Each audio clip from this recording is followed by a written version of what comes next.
Hey you all, and good morning. It is day 10 of our Lincoln Highway road trip. Woke up here outside of Salt Lake City, Utah.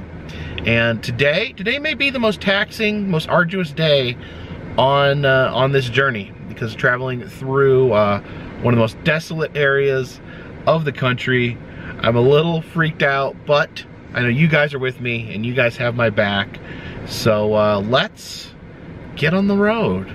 Please follow me.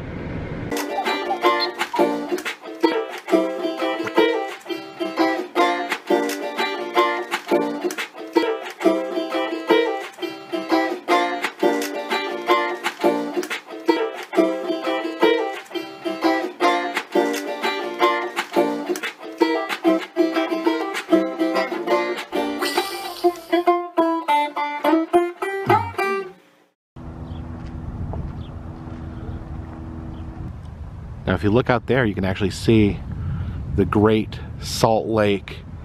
Kind of a surreal thing to see a giant sea in the middle of the desert. This building here is known as Saltaire. It's created as an entertainment venue here on the shores of the Great Salt Lake. Unfortunately, after it was built, the lake shifted and moved further away. You can see the lake is kind of unstable. It shrinks, it changes shape. So they were kind of left with a venue that was too far to actually enjoy the water of the lake. But I believe they still do have concerts here.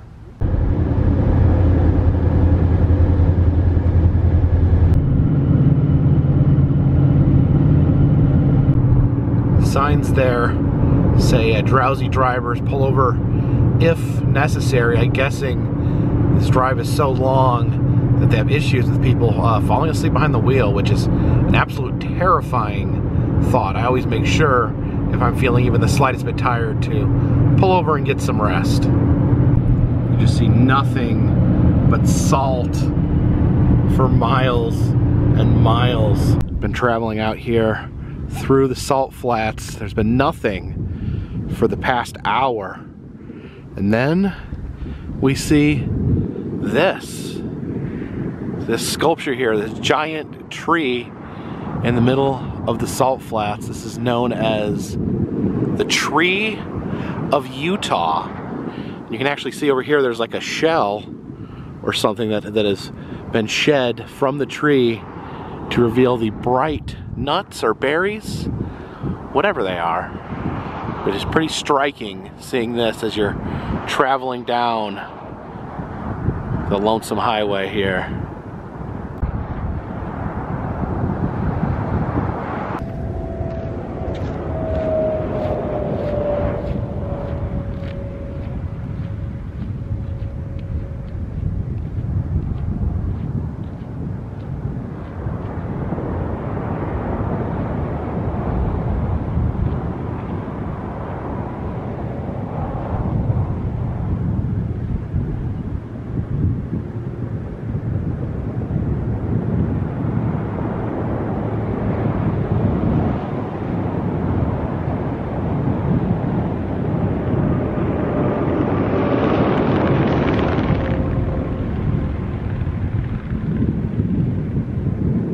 Yeah, you can see this shell or pod here. I don't know, I'm just imagining that just being the husk of one of those bulbs there. Look at it shed from one of those bulbs.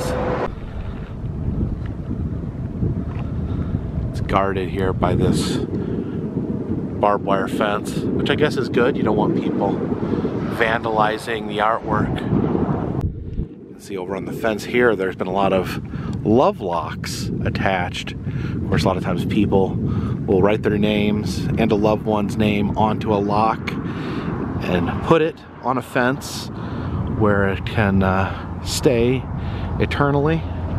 It's like someone also tied an old sock to the fence, and I'm seeing where people have left their masks, their pandemic masks here. Oh, look at this lock. I love that heavy-duty lock right there. Yeah, all different types of locks here. You got these little padlocks. Combination locks. Some sort of purple monkey. There is a sock monkey of some sort.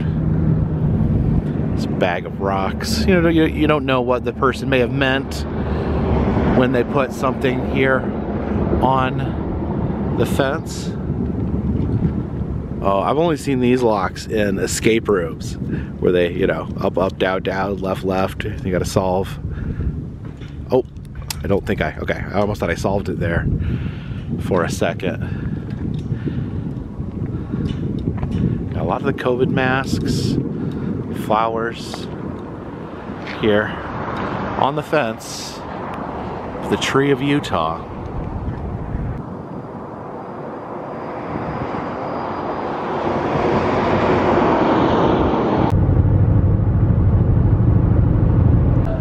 What else we found out here on the salt flats? A little sea monster there swimming through the salt.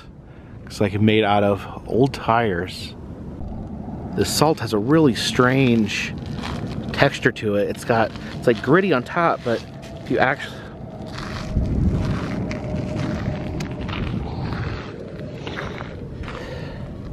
salt's got a weird texture to it. It's like crunchy and gritty on top, but if you like slide under it, there's like a layer of really slick mud underneath.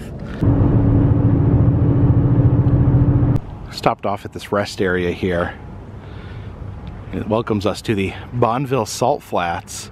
And apparently, according to the sign, this is actually where land speed records are broken. So I guess vehicles come out here to the salt flats to see if they can go impossibly fast.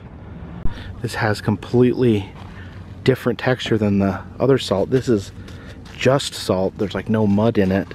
It's almost like snow on the ground, but it's salt. Now this is amazing. It looks almost like a sheet of snow, but it's really hot out. Someone even built a little snowman there in the salt. So over here is the area where they actually test land speed records, and you're actually normally allowed to just drive around out there in your car, although currently it says closed to motor vehicles due to wet conditions, so I definitely don't want to test that.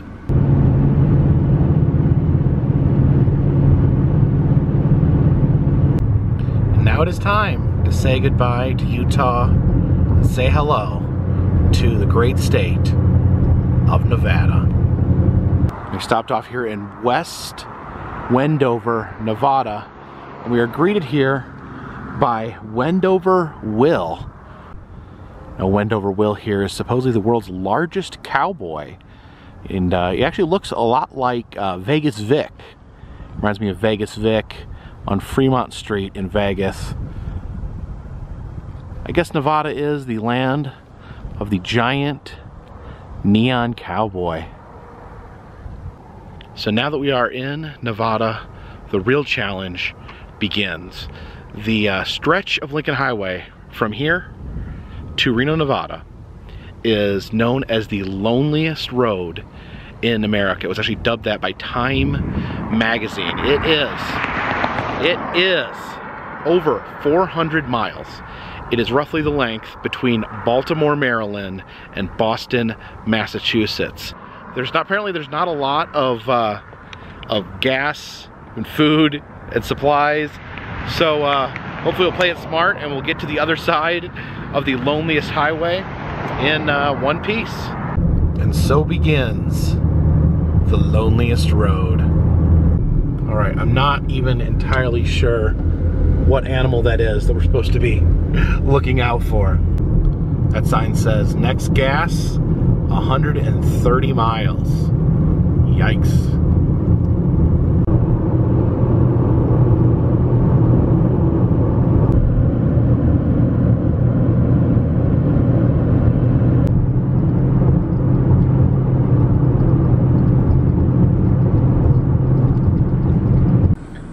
Here we have a Lincoln Highway marker, one of the markers that have dotted the road along this road trip. Looks like this would have been a casino. It says the Pony Express. Up there it says slots. Unfortunately, looks like it is abandoned. Looks like this was previously a gas station. There's not a lot of gas stations left out here.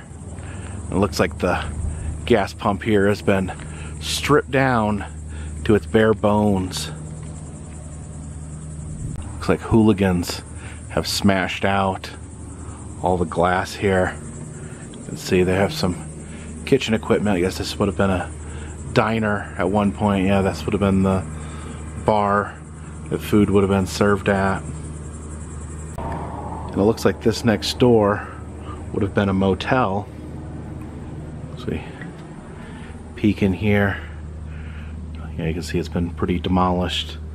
That mattress is pretty gross. See, they have a blue toilet smashed over there.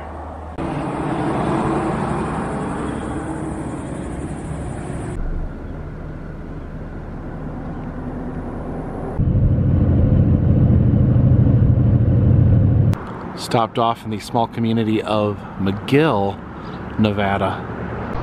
Here we have Rexel Drugs. This is actually a drugstore museum. Never one to say no to a museum. So apparently the story is that this is just an active drugstore, and then one day they shut down, and instead of cleaning it out, they just converted it directly into a museum. So it's got everything left on the racks just how it was when it closed down. You can see these Dr. Scholl's products. Oh, this is like a step through time. The greeting cards here. Here's the makeup counter here. See, this is the nail polish. See, there's some diet medicine there. And this is the candy with the most unfortunate name of all time. AIDS candy. Chocolate flavored candy called AIDS.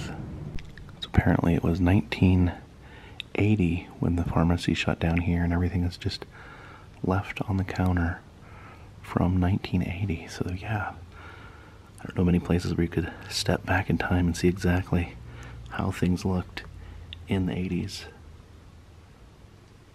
Look at this. This is a product I never knew was necessary. It's yo-yo wax.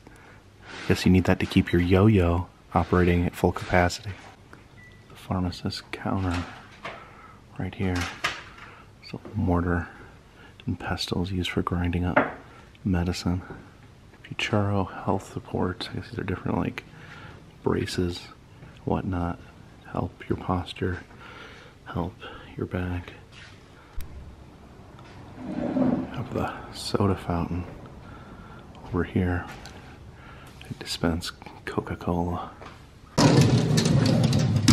Okay, got some really cool old cameras in there. That's like an old Polaroid style. Old cases of film. I guess these would be used to mail your film in to have it developed. Okay, this is a home developer. A home developer? Mm-hmm. Oh wow.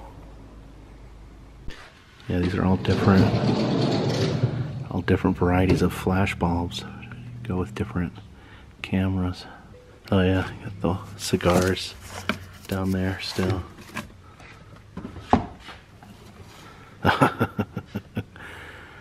Baby powder. It's Destin. It's a diaper ointment. Chocolate zest tabs. Look at these 80s sunglasses on the rack there. The larger style of glasses seem to be actually coming back. And out here in front of the drugstore, a couple of Lincoln Highway monuments. The Mcgill Drugstore Museum here in Mcgill, Nevada. One of the loneliest museums here on the loneliest road in America. But what a cool idea. So yeah, the pharmacy closed down in 1980, and instead of turning it into something else, they just froze it in time, left everything on the shelves, opened it up. Oh, I don't know if I've ever seen a museum that has been operated quite that way. I wish more places would do that. If something goes out of style or closes, just lock it in place, seal it off, and let future generations come and walk through it, because that was like walking back in to 1980. And how many genuine opportunities do you have to just walk back into the 80s? Marie's Cafe here, unfortunately, is closed. There's some interesting stuff here in the window. There's like a T-Rex bursting out of an egg. And then over here, I think we have some sort of pirate.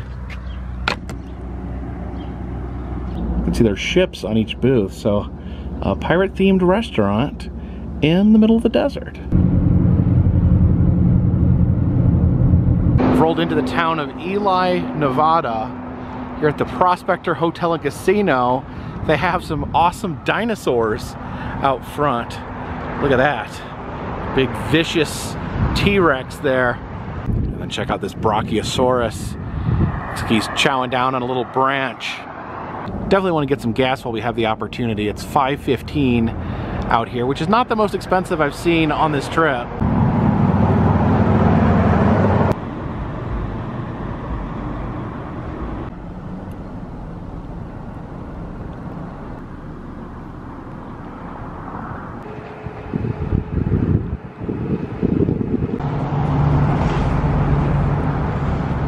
Got another Lincoln Highway marker there.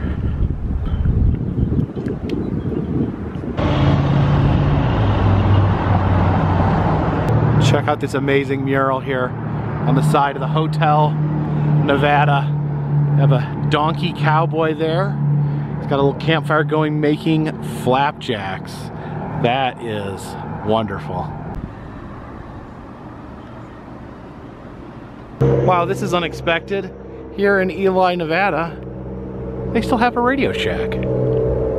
I just noticed something. You look over here at the realty office and you look to the top floor.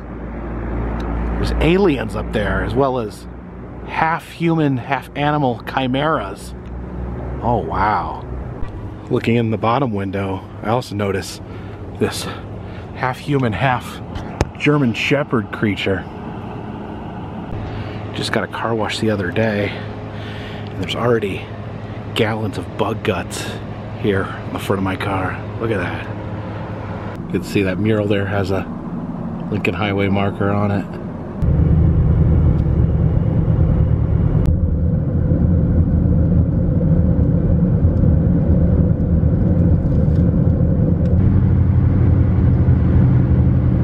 Passing through Eureka, Nevada. It's the friendliest town on the loneliest road in America. So not a lot of competition, but good to know we're in a friendly place.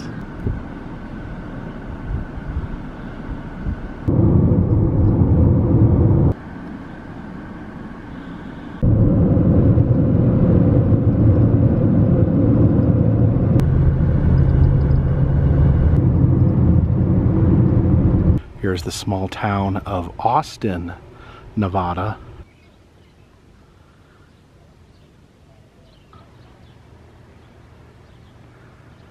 It's a mural of a happy prospector there.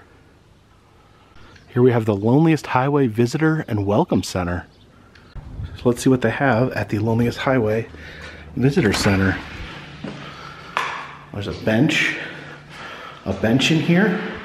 Let's see what events are going on here on the corkboard. Yeah, there's nothing. There's nothing going on out here on the Loneliest Highway. But they do have clean public restrooms, so that's what's really important.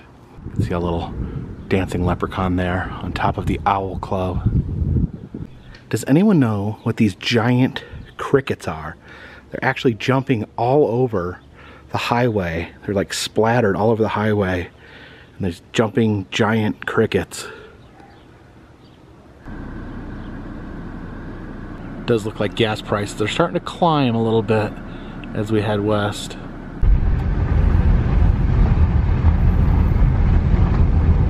And here in the hills above Austin, Nevada, we have this, known as Stokes Castle. It was built in the late 1800s, a summer home for a railroad baron.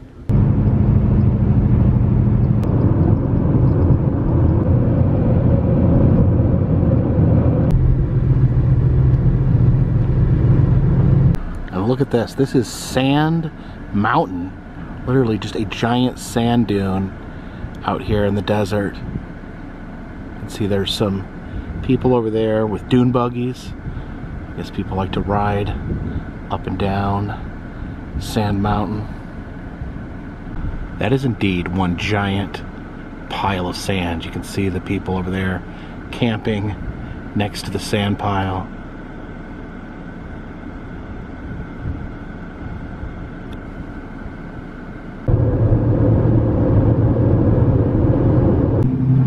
Passing through the town of Fallon, Nevada.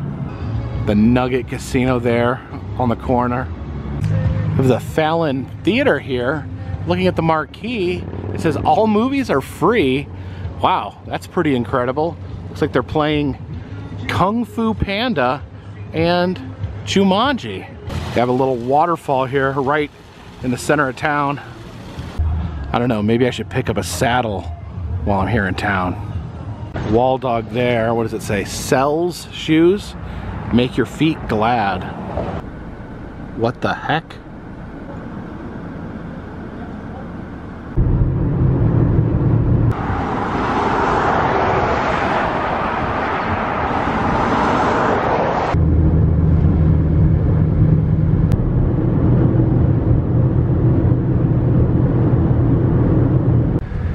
And we have arrived in Reno, Nevada.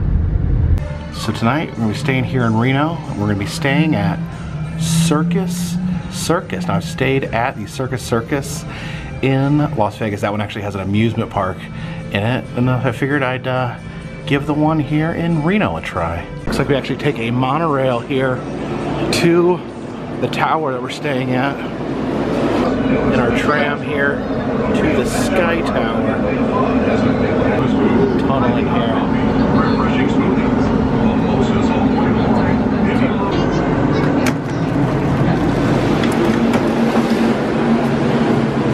Yeah, this just reminded me that because we had big old bags of the stuffed animals that we brought home. All right. Where are we going here? All right, let's do a room reveal. Hopefully there's nobody sleeping in my bed. So let's see this room. All right, this looks pretty nice. It's not circus themed. There's no pictures of clowns on the wall, but it looks very nice. And it appears to be clean. Got our desk there. Little chair to sit in. This mirror here is pretty cool. Hello everybody. I'll check the bathroom here. Hello again. And all right, everything appears to be in order. Well, let's feel these towels. Towels feel pretty decent. Let's see what our view looks like. Turn this chain and crank open this window. Oh wow. Look at that view. That is Reno, Nevada right there. It's like a tiny little Vegas. Test these pillows here. Seem pretty fluffy. I don't know, maybe too fluffy. I don't know. If you got an extra one, you can double up if you need. Bed's fairly soft.